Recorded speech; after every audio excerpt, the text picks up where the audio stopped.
Karibuni tena watazamaji wetu and those who have been following us. So today we have a very new topic that we are going to discuss.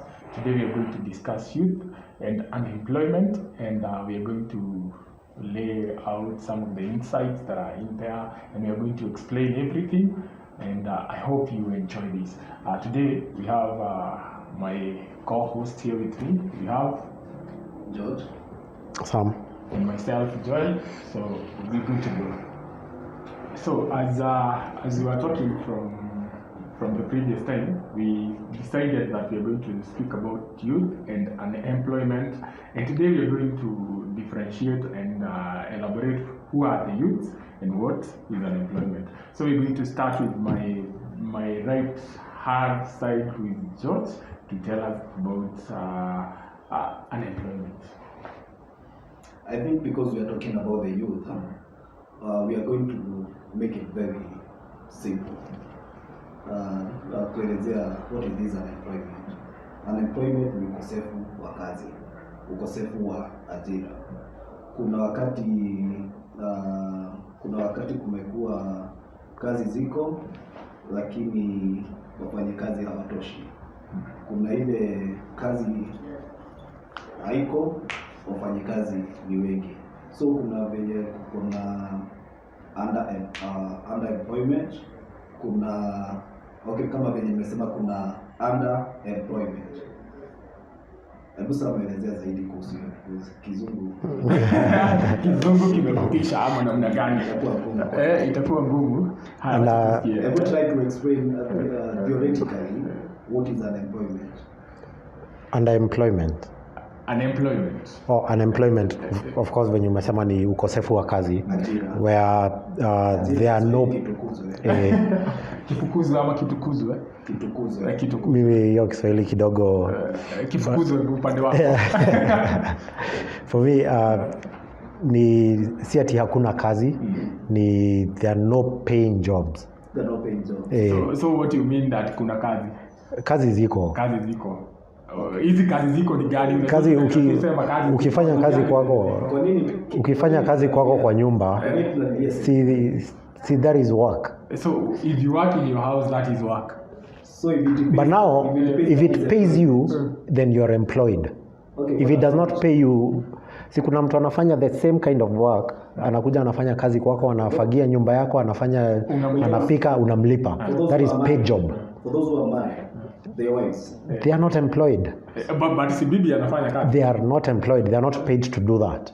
They are not paid, but in other way, if you look at it this way, imagine bibi yako wewe ni kama kusema you're trying to watu kania detono horo. It's like saying just because I was born here. That's Greek. Just because I was born in this house, nikipatiwa kazi na baba yangu ama na mama yangu, that I am employed. That makes sense. But that is employment. Oh, it's guy. Only that, the reward for you, it will be food. The thing is we are talking about paid jobs. Paid jobs. So these ones are not paid. So we're talking about payment because obviously kitambo watu walikuwa unakuja kwenu na kunibili, unampatia chumvi ama nini. That is payment. So payment in these terms, what are we talking about? We are talking about money, something that can buy food, that can buy me clothes, that can elimisha my kids. Nitaenda kuelimisha na chakula. Can you explain to us in a simpler way what is unemployment? Okay, in a simpler way, it is what you are saying. It is exactly let's move on. It's just the same thing because you see those economic terms and whatever terms, they all of them they point to whatever we are saying. So as you're saying, it is paid job. So in our conversation, paid job, we can do jobs and a lot of jobs. But what can we do as people, all in our country, what is happening? Because we have so many graduates, we have so many people with technical knowledge, they have gone to school, even colleges, wherever they have gone, they have gained knowledge. But are they using this knowledge as it's supposed to be used? Who are the most affected? I think the most affected are the people between the age of 18 to 35, even almost 40, 35, 40 there. So when you get 40, unapata kazi. kazi. Hatusemi hivyo, but what I think, the more you grow, the more you try to find something to do. I think it is because watu wenye wako kwa hii age bracket they are the most. This is the highest population. True. So that is why tunaona wakiwa wengi sana they are most affected. Kwa sababu hawa watu ni wengi sana. But these people, they are growing with technology. They are growing as things are evolving. So why should they be unemployed? Actually, statistically, they are saying in the next 10 years, 3 million people will be unemployed because of technology. Okay, but technology does not come to make people unemployed. True. Technology comes to make things advance.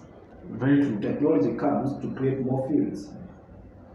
But now, I think one thing that we are supposed to discuss is the quality of our education. Because the quality of education that we have doesn't match the level of technology. You can agree with me. Let me tackle that. The technology. Technology inakuja na both. It comes with both consequences on both ends. Yeah, true. Creates na bado it renders some jobs obsolete. Yeah, true. So kuna watu wanapata kazi juu ya technology, kuna wengine wana lose jobs juu ya technology. So both latent and manifest consequences. But we also need to. So how can we embrace the change of things? Because again, we cannot say change is not rigid.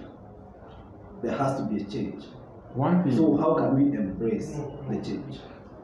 One thing that we can do to embrace change is to start cultivating that technology in a way that will help us. In this, for example, we used to farming in the old methods. Now we need to embrace the new methods of farming because we will have more produce compared to the other olden ways, the ways that we used to do. Like for instance, if you have data in your farm, it can help you to know the types of crops that you're going to plant and the things that you're going to do in your farm. So that will be a help in technology, which can, and from that, you see, there before, a farmer will require just to be a farmer alone. But imagine if you have a tractor, you need to employ a driver. If you need to keep data, you need to have a data analyst. So it means 2 or 3 people will be employed from one person because of technology. But as we are right now, you can only have one person, only the farmer. How are you going to touch on that? I think change is inevitable. It is inevitable. What we need to do is change with changing times. You see, you've given an example of a farmer. This farmer has 1 acre of land, an acre of land.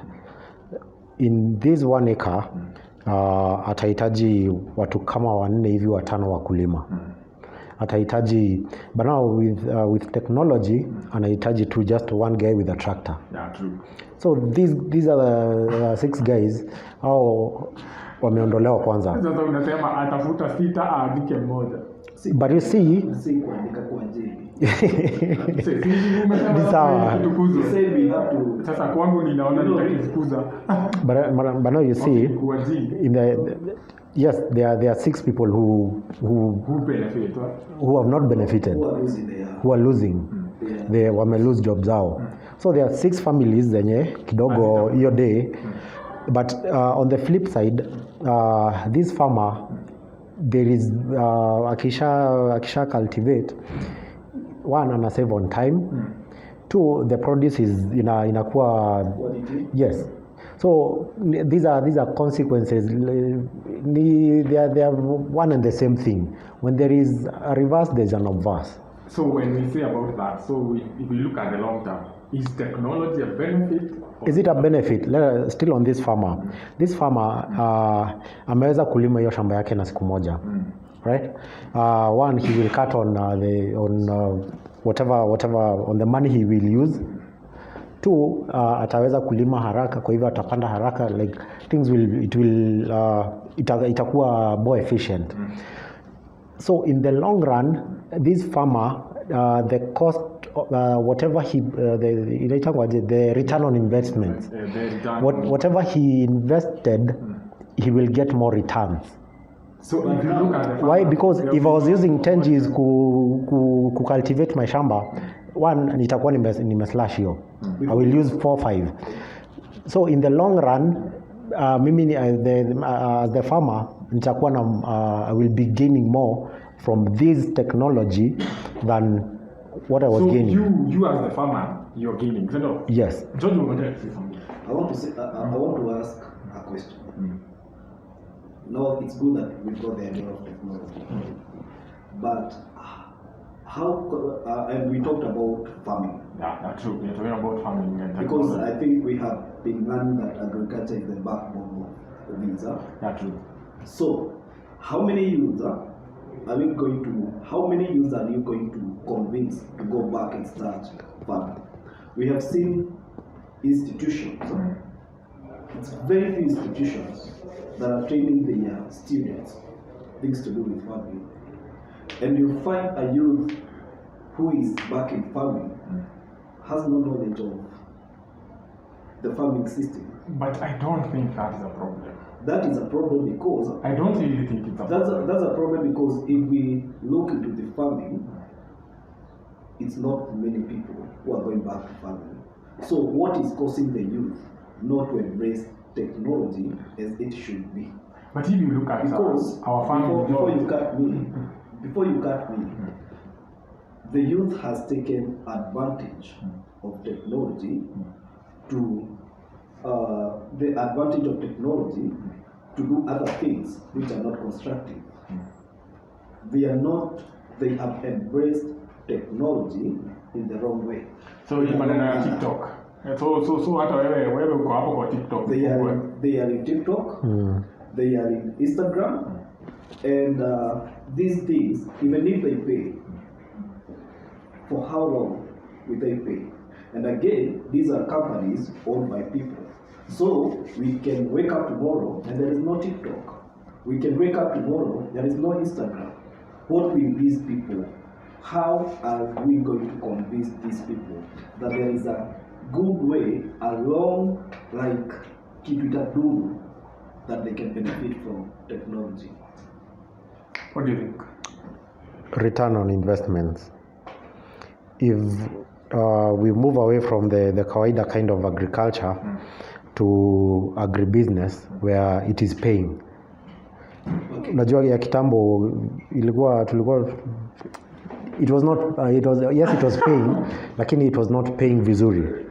So when we move to agribusiness, I think people will. Because of the interest of time, we have talked of youth embracing technology. Technology in farming.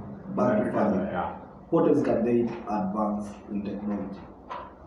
Something else that they can advance in technology, it's their way of handling, like for instance, taking advantage of technology. We have seen people who are selling things from the comfort of their house. Okay. They have just embraced the technology. They are supplying to others in convenience of their house, so they make money out of that. Okay. And we have seen that man selling very well. So I think what is happening in our generation today, there are the good side and the bad side. Because there are also people who are calling people through those means. I saw another day on Twitter, it is not Twitter, it is X. On X. On X. Someone says that she paid for a fridge of a washing machine worth 30,000, and someone did deliver, and she had paid for it. So in one way or the other, there are con men out there and there are good people out there. So I think also we need to look at, I think it also stems down to a way of being honest. Again, okay, because of the interest of time, we have talked, we are discussing the youth and unemployment. But because this thing is vast, is very big, that's why we talk of technology. So we are going to take a short break. And then we come back, we are coming to look at what are the common, the most simple things that leads to unemployment.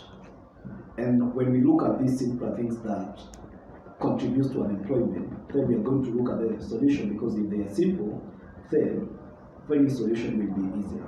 So guys, we are coming back. Thank you. Keep watching.